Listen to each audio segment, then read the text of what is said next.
सरला देवी एक मेहनती और पारंपरिक महिला थी। उन्होंने अपने हाथों से अपना घर बनाया था और उसे मंदिर की तरह संवारा था। जब उनके इकलौते बेटे रोहित की शादी रानी से हुई, तो सरला देवी ने बड़े सपने देखे थे। उन्हें लगा कि घर में एक और हाथ बंट जाएगा, घर की रौनक और बढ़ जाएगी। लेकिन रानी बिल्कुल अलग निकली।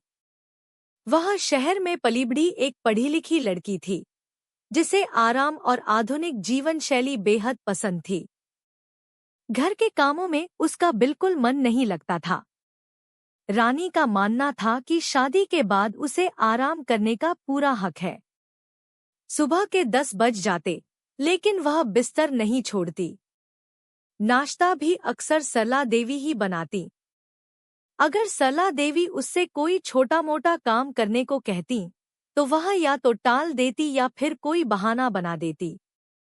माँ जी, मेरी कमर में दर्द है, या मैंने अभी अभी नाखून पॉलिश की है। ऐसे ही बहाने अक्सर उसकी ज़बान पर रहते।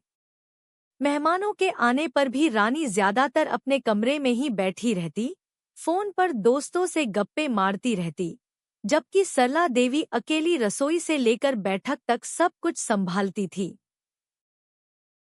सरला देवी अपनी बहू की इस आदत से बहुत परेशान थी। उन्होंने कई बार रोहित से शिकायत की, बेटा, रानी को समझाओ, घर ऐसे नहीं चलता। घर सबकी जिम्मेदारी होती है। लेकिन रोहित अपनी पत्नी से बहुत प्यार करता था और उसे लगता था कि धीरे धीरे सब ठीक हो जाएगा।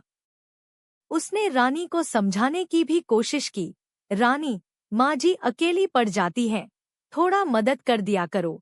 लेकिन रानी हर बार यही कहती कि यह सब पुराने जमाने की बातें हैं और उसे अपनी मर्जी से जीने का हक है।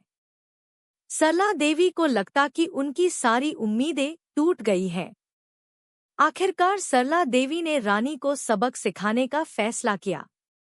एक दिन उन्होंने रोहित से कहा कि वह कुछ दिनों के लिए अपनी बहन के यहाँ जा रही हैं।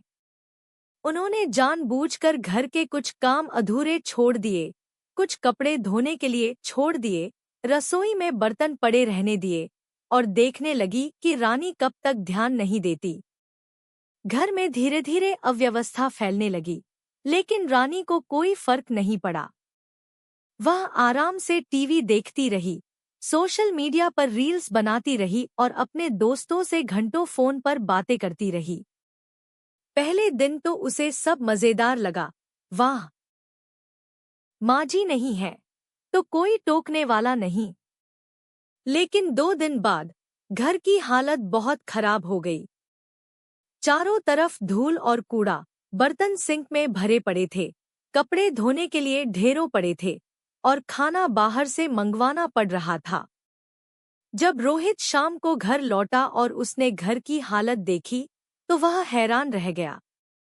रानी, यह सब क्या है? घर की ये हालत कैसे हो गई? उसने नाराजगी से पूछा। रानी ने फिर से बहाने बनाने की कोशिश की, क्या करूं? माँ जी नहीं है तो कुछ काम ही नहीं होता। मुझसे अकेले कहा होता है सब। लेकिन इस बार रोहित थोड़ा ज्यादा नाराज हो गया। उसने रानी को समझाया, घर दोनों का है रानी। माँ जी हमेशा सब करती थी, लेकिन अब उनकी भी उम्र हो रही है और तुम तो दिन भर घर पर रहती हो।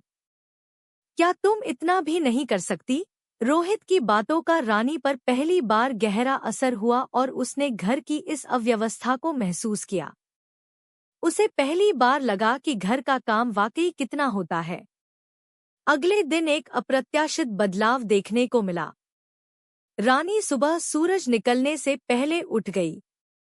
उसने खुद से कपड़े धोए, घर की सफाई की और रसोई में जाकर कुछ बनाने की कोशिश करने लगी।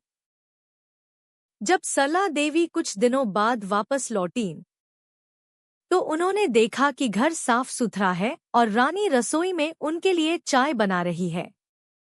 सरला देवी यह देखकर हैरान भी हुई और खुश भी। रानी उनके पास आई और शर्माते हुए बोली, माँ जी, मुझे माफ कर दीजिए। मैंने आपकी मेहनत को कभी नहीं समझा। मैंने सीख लिया कि घर को संभालना कितनी बड़ी जिम्मेदारी है। सरला देवी ने प्यार से रानी के सिर पर हाथ फेरा। धीरे धीरे रानी पूरी तरह बदल गई। उसे समझ में आने लगा था कि घर सिर्फ आराम करने की जगह नहीं होती, बल्कि यह सबकी जिम्मेदारी होती है। उसने मेहनत करना सीखा और उसे घर के कामों में आनंद आने लगा। वह अब सरला देवी के साथ मिलकर काम करती और उनसे नई नई चीजें सीखती। सास बहू के रिश्ते में प्यार और अपनापन भर गया। तो दोस्तों, देखा आपने, हमारी रानी को आखिरकार समझ आ गया कि काम करने में ही असली खुशी है और ससुराल तो अपना ही घर होता है। आलस छोड़कर मेहनत करने और जिम्मेदारी उठाने में ही जिंदगी का सार है।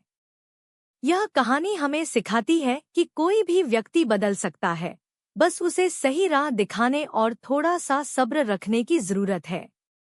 अगर आपको यह कहानी पसंद आई तो इसे लाइक जरूर करें।